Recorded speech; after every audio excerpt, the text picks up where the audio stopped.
Hey, everybody, and Happy New Year. Welcome to A Balanced Life here with Dr. Jacquie on Black Star Network. And let me tell you, we have already hit the ground running, talking about how do we manage our mindset related to our feelings and emotions, removing people from our spaces that are toxic. But today we're going to talk about our money mindset and our relationship with dollars and cents. I know. You don't even have to say it. It is difficult sometimes to talk about how we deal with money in our relationship with money because we have all of these self-limiting beliefs, these things that we've been taught over the years about what to do with it, what not to do with it, who to loan it to, where to get it from. But today we are joined by some amazing people who are going to help us figure out how to set priorities, how to set goals and benchmarks, and how to stay disciplined throughout the year as it relates to money. Today we are joined by Stacey Owens, Pastor JT Johnson, Dr. Tierney, and we have two special guests. We have Deborah Owens, America's Wealth Coach, and Pamela Sams is joining us again today from Pam Sams Wealth Strategies. I'm going to invite everybody in because we need to talk about dollars and cents. Hey, y'all. Hey, Dr. Jacquie. Let me tell you, money in the new year, money at the beginning of the month, money at any time we don't have enough of it, has this way of causing us to literally lose our mind. I want to start off by just asking each of you, tell me about your relationship with money. From when you first learned about your relationship with money, how you're managing your relationship with money, because oftentimes we do set the tone for people to say, okay, this is my benchmark. Okay, this is my avenue. This is my access point. Deborah, I'm going to start with you. Talk to us about your relationship with money. So I love talking about this topic. I've been really transparent about how I found myself in the investment industry. As a young woman, my parents separated after 30 years of marriage. And so I saw my mother's standard of living decline to just about above poverty. And what that really taught me at the age of 17 was that it was important for me to have a purse of my own. And as I went on in my career, that's where the title of my first book came from. And so the origin of my whole mission of helping women specifically, and Black women even more specifically, take ownership of their financial success really comes from me seeing the financial insecurity experienced by Black women. And more specifically, as I went on my career, what I found was that my mother's situation was the rule and not the exception. 9 out of 10 women are going to be responsible for their own finances. They will either never marry, or separate, which my parents did. They never divorced, or their husbands will predecease them. And so as I found myself journeying into a career, that really was the impetus, the catalyst for me wanting to learn more about money. And then what I found when I was actually climbing the ranks of corporate America in the investment industry was that what we are taught about how to really achieve financial independence and achieve a status of wealth, which is when your money's working for you and you no longer have to, is not taught in our traditional or formal education. We learn that type of skill, it's inherited. And so one of the other goals that I had was for my own children to be exposed to this knowledge so that they could navigate themselves in a financial services industry who specifically really is not designed to serve us. That's very interesting. And I thank you for giving those statistics because oftentimes we don't know where we fall in that spectrum, but it does give us a vantage point, if you will, to really stay focused on how we look at money and how we use it. Pastor JT, talk to us a little bit about your relationship with money. So my relationship with money, it's better now. I'll be honest with you. As a young man, I was kind of advancing my career at an early age, and I was making more money than my parents combined at 22 years old. And I really didn't know the value of a dollar. And I always say, man, if I could go back and get anything back, I know everybody want to reclaim their time. I want to go back and reclaim those paychecks. And because now with the knowledge that I have, I would make more wise financial decisions. So now I believe in the second stage of my life, the second set of 20, I am in a much better place financially, very wise and prudent with what comes in our home. I actually love the way the dynamic of our home is broken down. I'm the CEO. My job is to go out there and make it happen. And my wife, Natasha, she is our CFO. She has me on a budget, has our boys on a budget, has the family working and operating. And one of the things that I am grateful to know is that we don't live in a space where our heads are touching the ceiling. I know a lot of people think about the 70-30 rule, but we actually live in the 60-40. And there was a report that I saw with Lorenz Tate, the actor. He said that he never really worried about Hollywood drying up because he learned how to live beneath his means. So I'm now at a place right now where my relationship with money is great because of the lessons that young Jamel learned that old Jamel is benefiting from. That's absolutely. So Stacey, tell us about your relationship with money. So my relationship with money, if I was to be transparent, is getting better. So just like Pastor JT was saying, as you grow older into your older self, you start having a better understanding of money. For me, what has always been in the forefront of my mind is that I grew up poor. And I've always just set my tone and my pace with money as I don't want to, in my adult life, face poverty. I don't want to go back to that life of not having resources and not having access to any of my wants or my needs. So as it comes to my personal self, I'm still battling sometimes with my management of my money, because I can oftentimes revert back to that young Stacey where I'm just thinking about, things I didn't want, the things that I wanted that I wasn't able to get. So I'm always like maybe chasing after that now. But I think that once I became the CEO of a company and I had to now budget millions of dollars, at first that was a little struggle for me because I had taught kids about the number 1 million, but I have never had access to just spending or having access to $1 million or more. And so as CEO, I had to learn that from the accountability measures that's placed above us, because somebody above you in your company is always overseeing how you're spending the money. And I learned lessons from that. And then I try to take those lessons over to my personal life to say, okay, now I need to think about generational wealth. How do I position myself so that I have money or access or assets available for my children and my grandchildren? That part I'm still learning. I'm still getting better at, because just like Mr. Owen said, that is something that you're not taught. And no one ever sat down and taught me about generational wealth or savings or the importance of, for me, it was always have that drive, work to have the money so that you can get whatever you need and want. So it's evolving and it's getting better. Absolutely. Pam Sams, tell us about your relationship with money. Yes. My relationship with money right now is fairly good. It has not always been, but I grew up with my parents, part of what they call the Hope generation. So my parents were part of the early Depression when they were younger.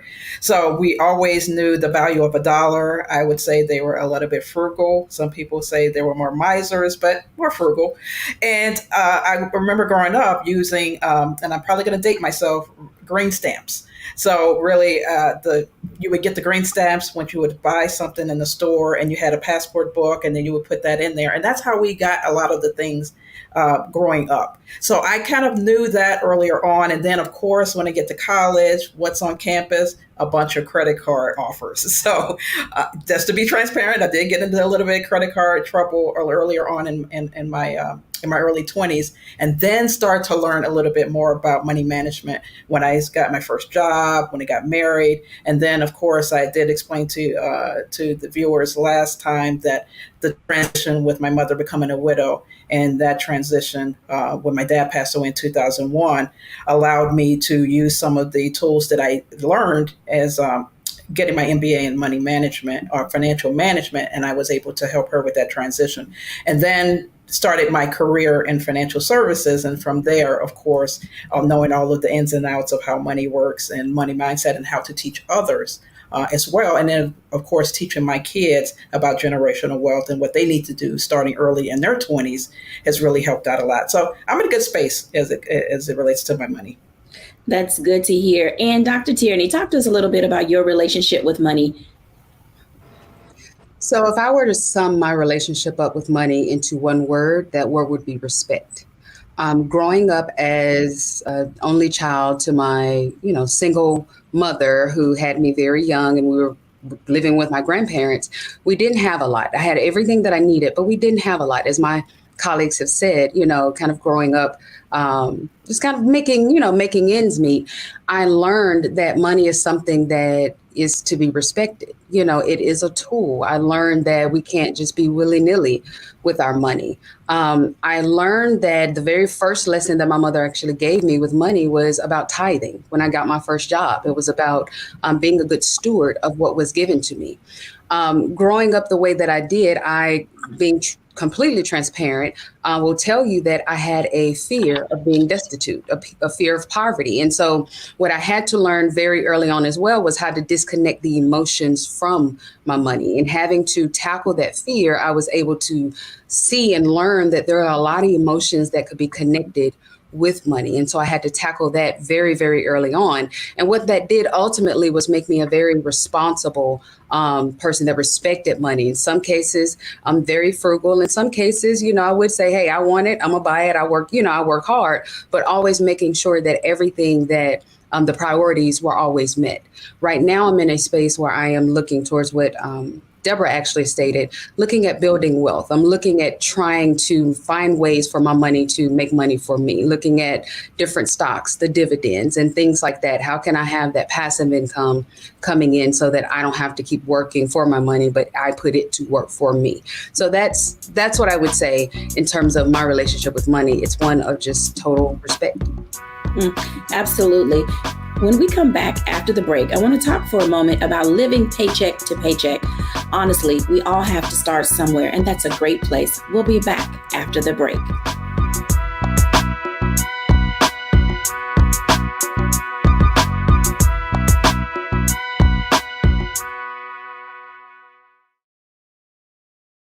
Black Star Network is here. Oh, no punch! I'm real revolutionary right now. Thank you for being the voice of Black America. All momentum we have now, we have to keep this going. The video looks phenomenal. See, there's a difference between Black Star Network and Black-owned media and something like CNN. You can't be Black-owned media and be scared. It's time to be smart. Bring your eyeballs home. You dig?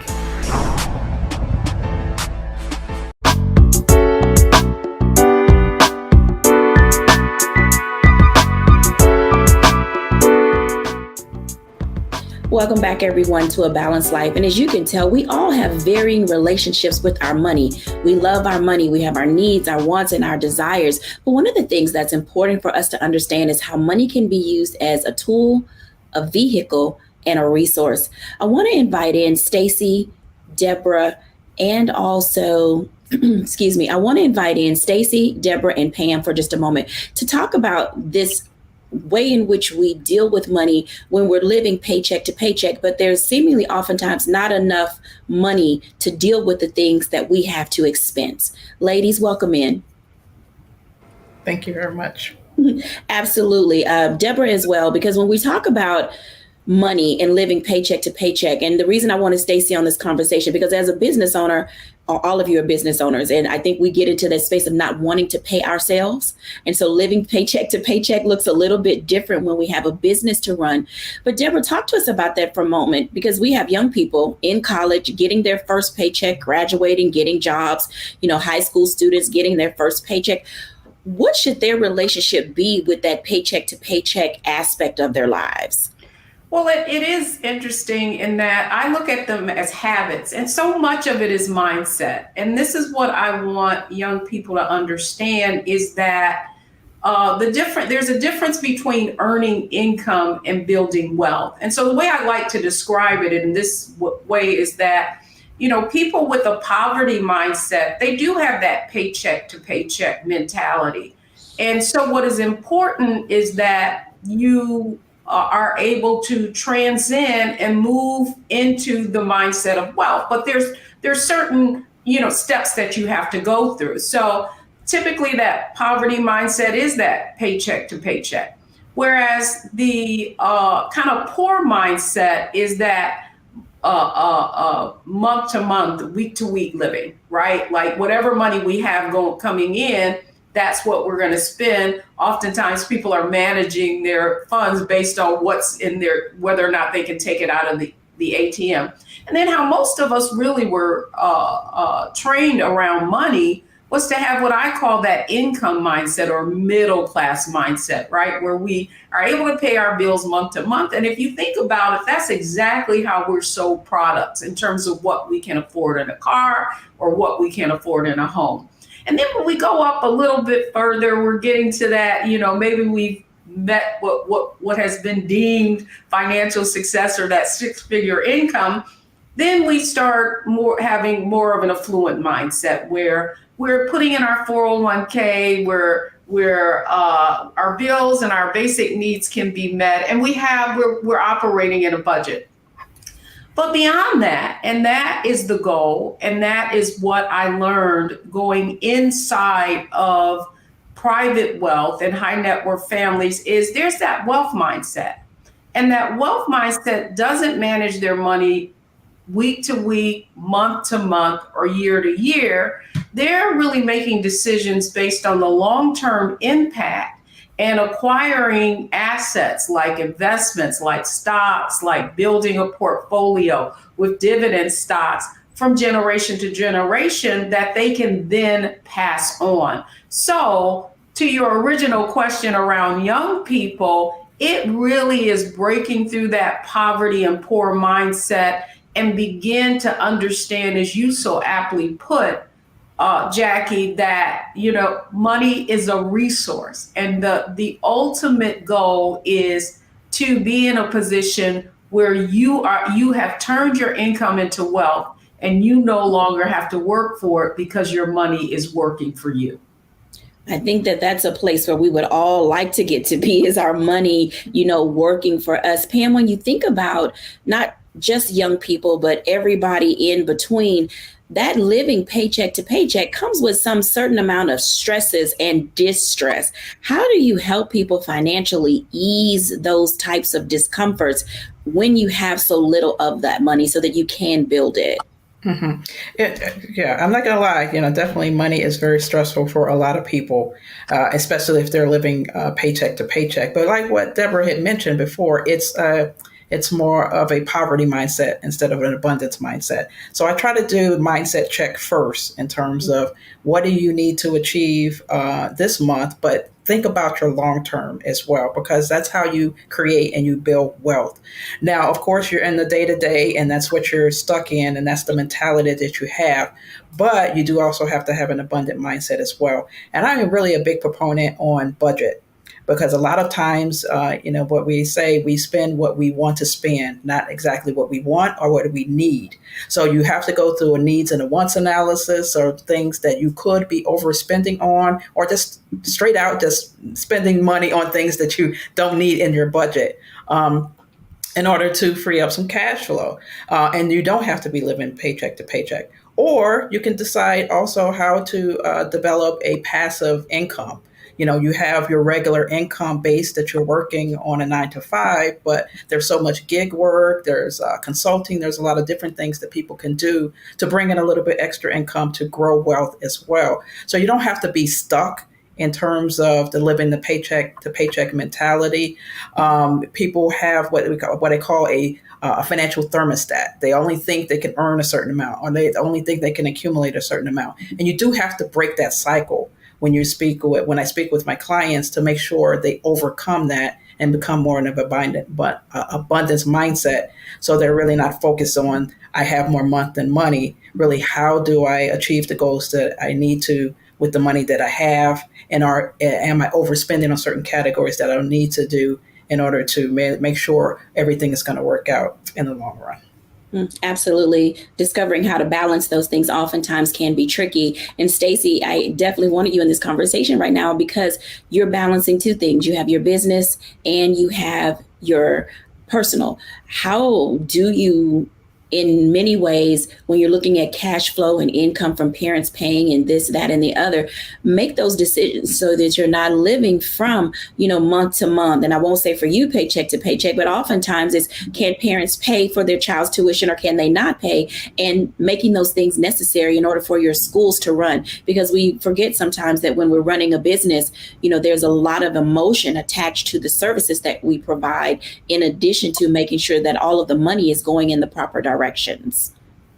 I think I want to take that from a slightly different perspective. I'm not going to go from the parent perspective. Let me go from the teacher perspective first, because you were just talking about how young people.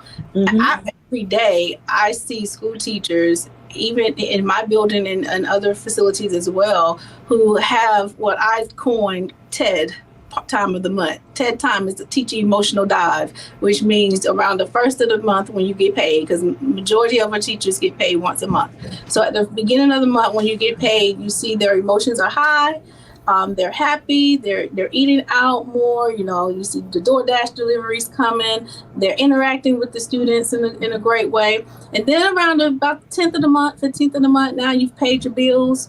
Your money's a little low, and you still got about 2 more weeks to go before you get paid again. And the last 2 weeks of the month, depending upon those teachers who haven't planned well, you start seeing, they're a little bit, their patience are running thin with the kids. Their emotions have taken a deep dive.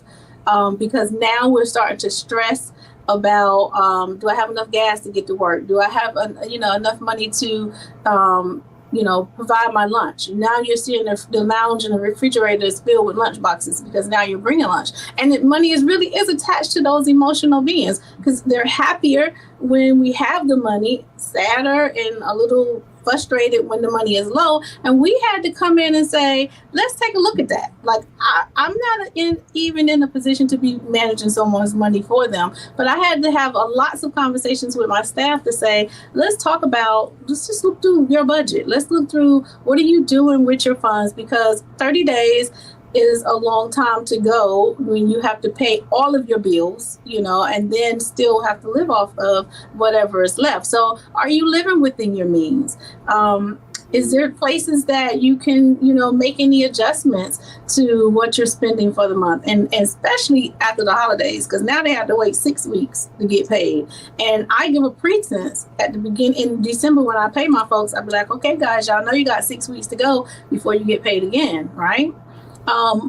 So what are we going to do? Let's plan for that ahead of time so that we don't find ourselves, struggling and in that bad space. And we also taught our teachers how to use their gifts and talents. Like, can you tutor in additional to that? And that's a very even thin conversation to have, because they work so hard, and a lot across the world people are saying, well, teachers shouldn't have to go do other jobs and do other things to supplement their income. But you should be trying to have 2 flows of income. It's not just regardless. I have about 3 streams of income that I work from, only because I don't ever want to go back to that place of I can't do what I want when I want. So yeah, I think from a parent perspective, my parents don't have to pay to attend school, but you do feel their pains when they're not managing their money correctly. And I deal with an impoverished population. So a lot of my parents would come with that poverty mindset when it's surrounding money. That's why I wanted to go from that teacher aspect, because you do have to learn how to go from the poor mindset to the middle class mindset to the wealth mindset. It definitely is a mindset. I think that what you've stated gives us an opportunity to really figure out and discover what matters most and how we build our day to day and what we do with our money, what we don't do with our money, and how to keep it all intact, because it is, as Pam stated, very stressful. When we come back after the break, I want to have that conversation with Pastor JT and Dr. Tierney, because there is a scripture that says, do not be a lender or a borrower. And oftentimes we get into that space of dealing with credit and borrowing from family. And oh my God, that in itself is a whole nother world of hurt. When we're back after the break.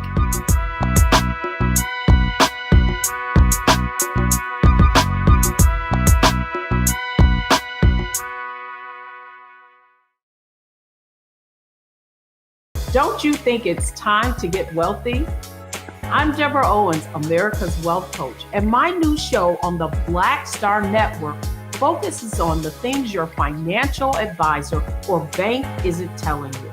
So watch Get Wealthy on the Black Star Network.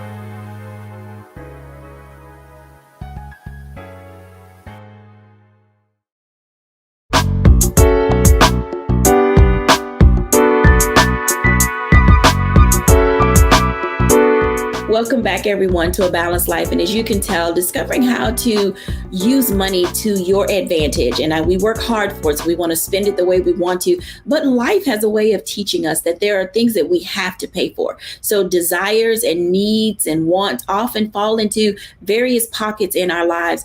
Pastor JT and Dr. Tierney, let's talk about that for a moment, because there are times that we get into credit card debt, that we borrow money from family. People borrow money from loan sharks. People get into gambling. And rather than having an alternative, legitimate revenue stream, there is this other revenue stream that kind of creeps in, and it also takes away from income in the household, because we have to pay interest fees and, all of these different things. So I'm gonna start with Pastor JT, our resident theologian. He's going to keep that title probably for all his life. But while we're on this show, I would love to hear your perspective about borrowing money from other people and the kind of trouble that causes. Yeah.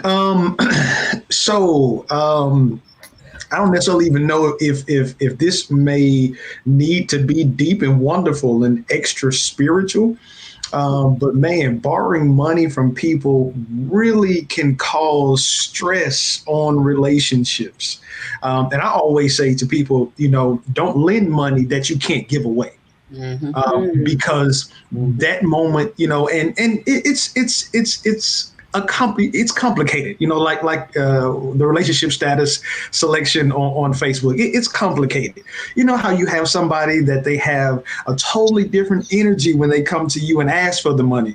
But boy, when you go back to ask them for your money back, whoa, it's a totally different response. And have really seen people lose relationships because of that, And one of the things that I would say is really kind of taking something that my dear sister, Dr. Tierney, said, man, that really stuck out with me. And I passed it on throughout the end of the year. And I brought it with me into 2023 is don't make somebody else's emergency your necessity. And a lot of times I believe that we are so empathetic and we sympathize with so many people that a lot of times we find ourselves being lenders to people that really have bad financial habits. Mm-hmm. And so I believe from a wisdom standpoint, we have to stop being other people's enablers, and then really cause them to come back and look at their financial landscape and really see how can you avoid being in this space again next month on the 15th. And then next month on the 15th, and really start making some wise decisions. So now as it relates to borrowing, I would take somebody for you to a place that you need to borrow. Ask yourself, would you lend the money to you if it was you? And if you can't even trust yourself to give yourself the money, you may not want to be upset when somebody may have to tell you no. I think, would you loan yourself money? Man, that's a hard question to ask. Dr. Tierney. So as JT was just talking, I thought about that scripture. If you teach a man to fish, then he'll never go hungry, as opposed to giving him a fish. My mom, I guess, took that scripture really to heart, and I appreciate her for doing that, because she was really quick to tell me, this is my money, this ain't your money. You better go figure it out, then figure out what you got to do. The other thing she would tell me all the time is, I got your back, but you got to have your front. So there was never a time in me, in my teens, 20s, struggling college student, that my mom swooped in to give me what it is that I needed. Because at that point, if I had to go and ask her for something, she knew that by that point I had exhausted all of my resources. And the point that I'm making with this is that sometimes as Pastor JT said, the enablers, we have to understand that we can be enabling people to be entitled. I once had a client one time that said to me, well, they just being stingy. I know they got it. It's not your job to count anybody else's paycheck. It's not your job to be entitled to what anybody else has. It's not your job to, just because they've worked for it, or they have it, or that's your sister, or that's your cousin, or that's your mom, or whoever it is in relation to you, that does not entitle you to whatever it is that they have. I love what Pastor JT said about not borrowing or lending anybody anything. I follow that same philosophy. If I give you something, I'm giving it to you. I'm not expecting it back. I don't give anything that I'm actually going to need. So I may say to you, no, I don't have it. That doesn't mean that I'm not able to pay my bills. That means I don't have it to give to you. And that's where that line of respect has to come in, because you have to respect my boundary, my financial boundaries of what it is that I am doing and setting up with my money and my goals and the wealth building process that I'm on. If you are in a poverty mindset and all you want is somebody to continue to enable you, that's not her.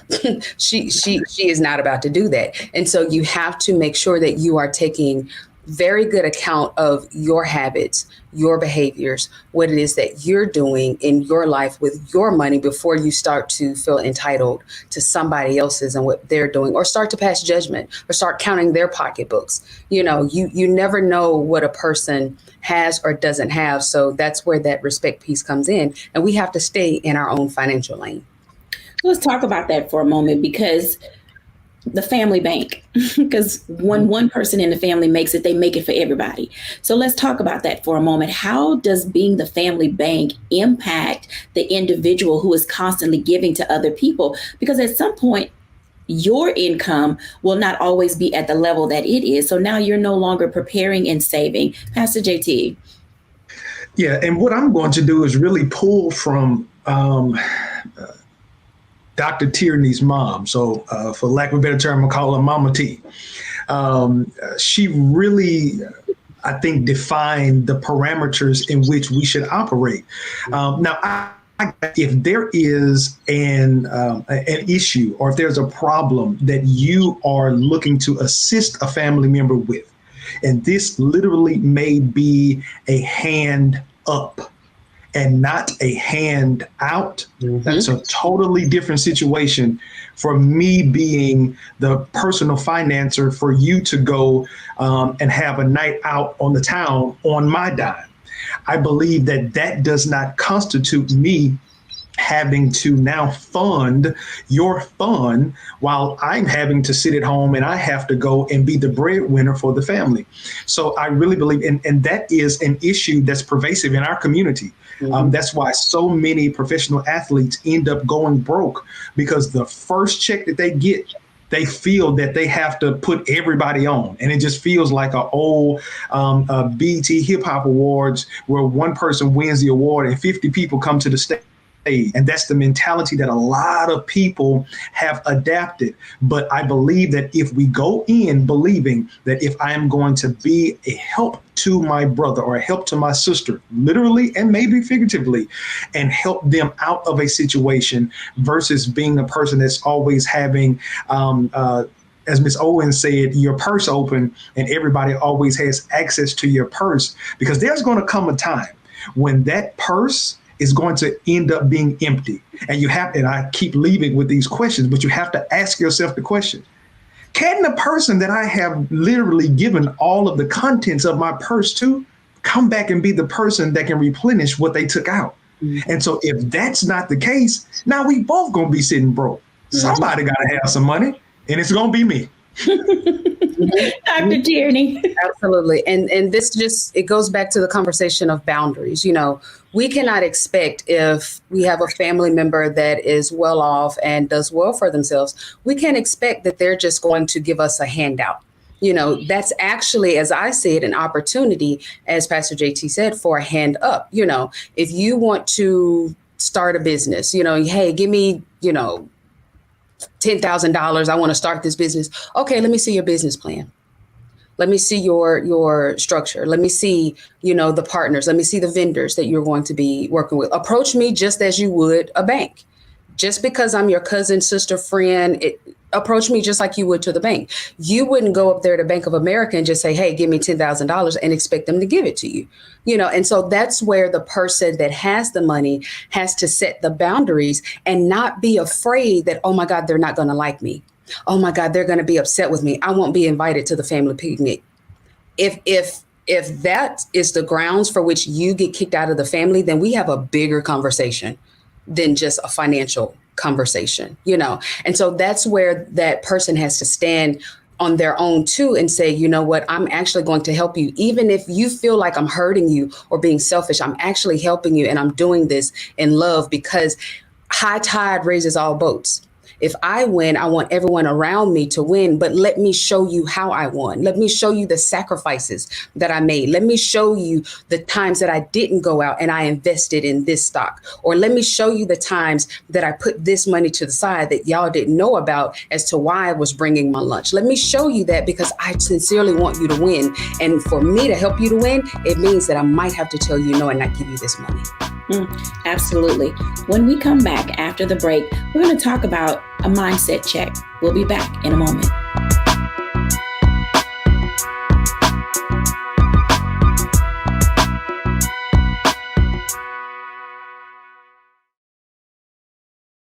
Hatred on the streets, a horrific scene, a white nationalist rally that descended into deadly violence. White people are losing their damn minds.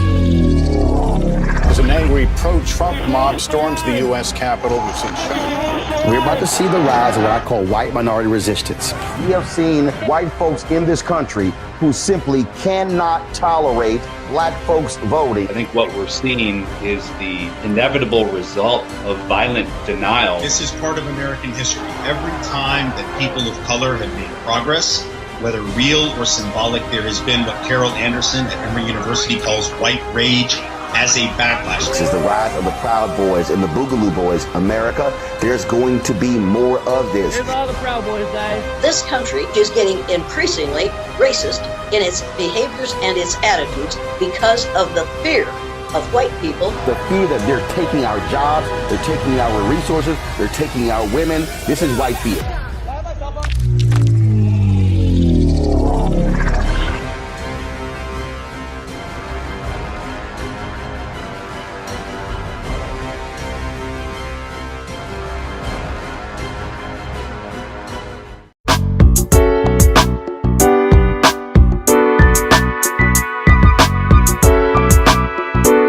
Welcome back, everyone, to A Balanced Life. And as you can tell, sometimes we overextend ourselves and overspend, and then we become overwhelmed. I want to invite everyone in because we need to have this conversation about how do we help people do a mindset check when it relates to money. My money, your money, and everybody else's money. We have to figure out how we can make this pot of whatever is available to us work for everybody, because one person shouldn't be the breadwinner. One person should not be the family bank. Hey, everybody, let's talk about that for a moment in this next block, because, you know, having this mindset check before a person asks you for money, how do you feel about them trying to figure out where they would get it themselves? I'm start with Deborah, because, you know, this is that space where we're saying, what does my purse look like right now? And what's in it? Do I want to give it away? Is it worth it?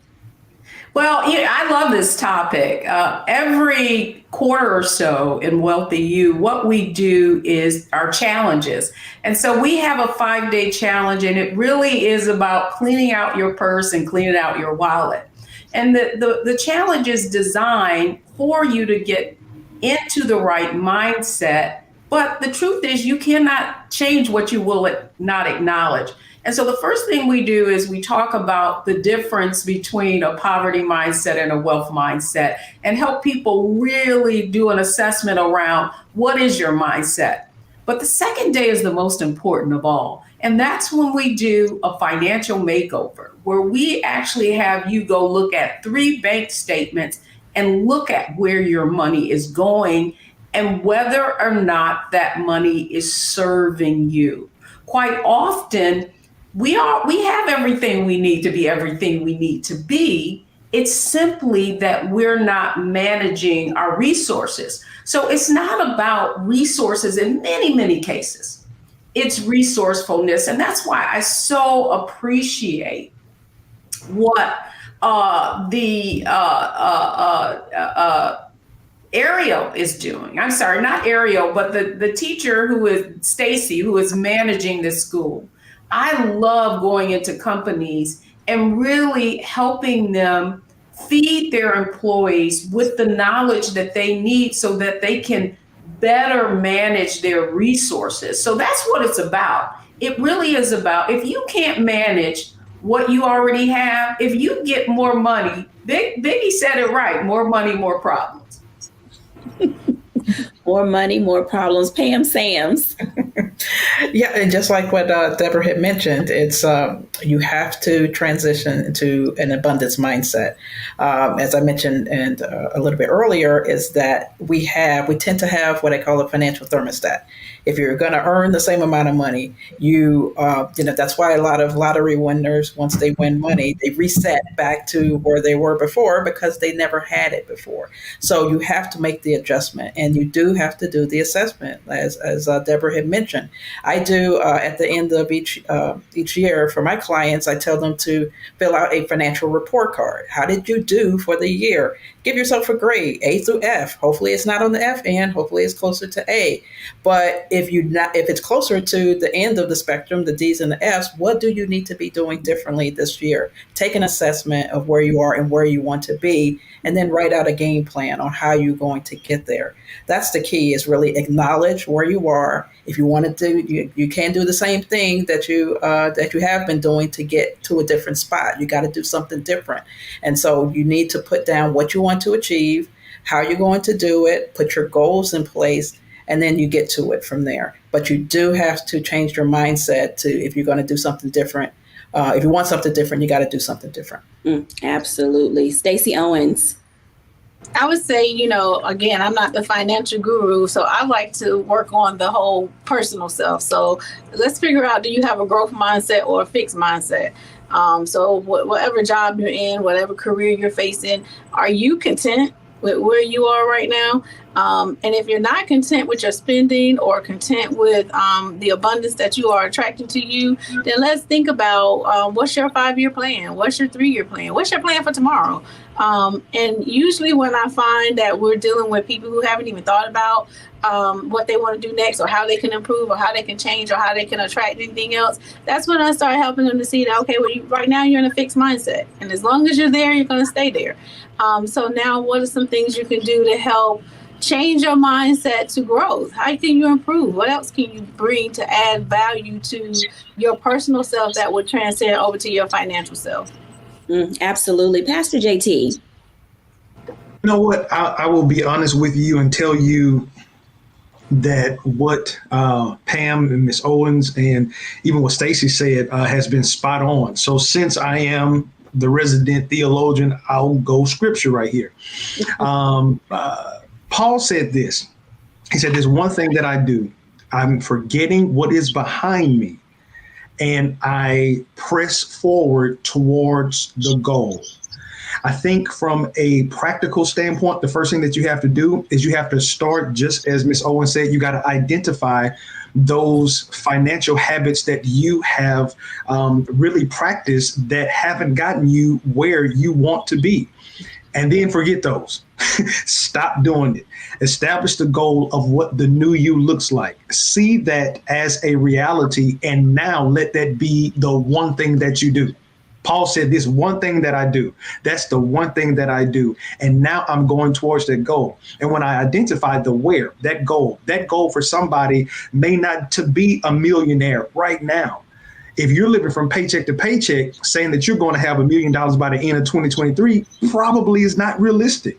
Identify a realistic goal. You may just want to have $5,000 in savings by the end of 2023, but at least you have identified that. And then now you start to make those incremental steps to get there. You start changing what you're doing. You start changing what you're listening to. Maybe start listening to some podcasts that's talking about money and wealth and money management. Start living on a budget. Stop living from paycheck to paycheck, or stop living with the lottery mentality that every time you get a paycheck, ching, ching, we going balling.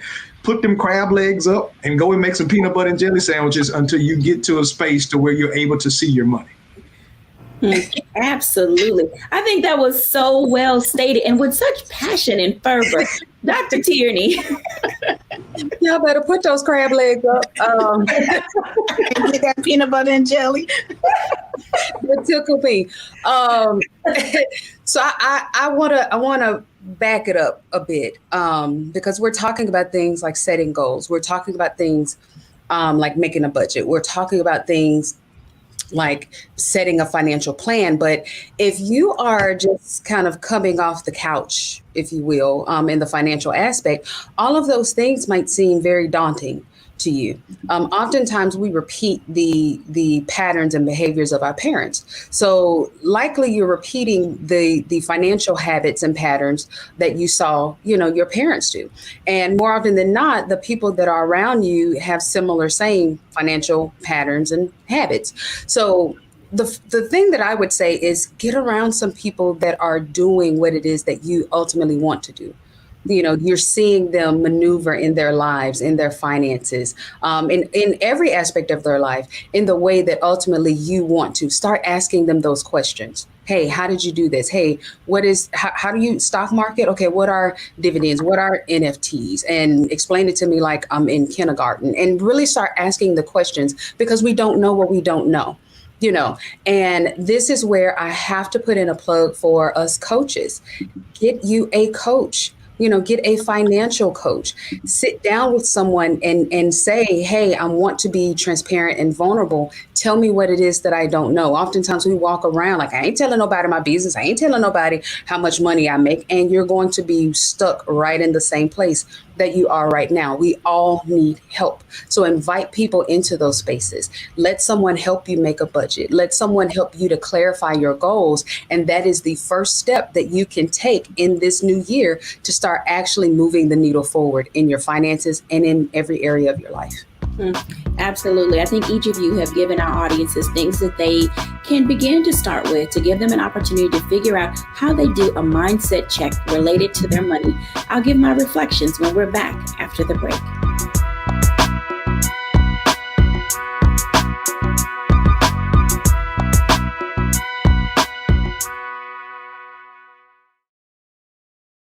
Hatred on the streets, a horrific scene, a white nationalist rally that descended into deadly violence. White people are losing their damn minds.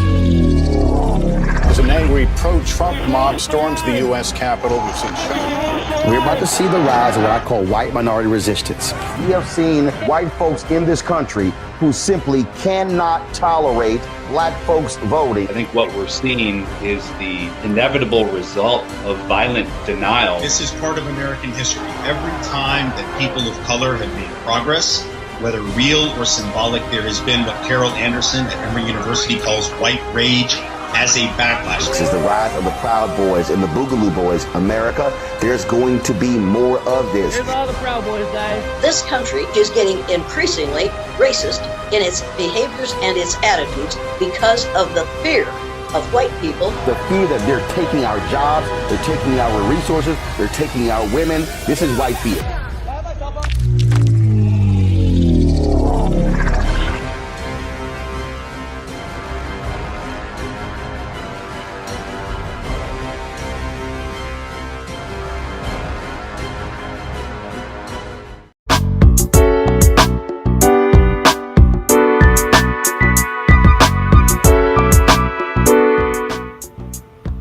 Welcome back, everyone, to A Balanced Life. And as you can tell, learning how to manage your money begins with you.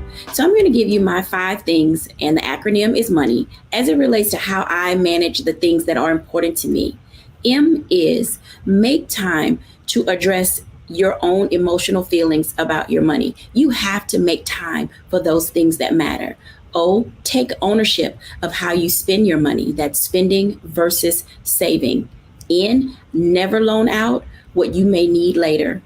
E, take time to experience life. You work hard. Use your money for things that matter to you most. And Y, you make decisions related to your money. People can help you. They can guide you. They can give you direction and instruction. But at the end of the day, the decision belongs to you. I hope that something that we have said today will allow you to have an opportunity to really figure out, to get a baseline, to begin to balance how money will work for you in the new year. Bye now. And once again, Happy New Year.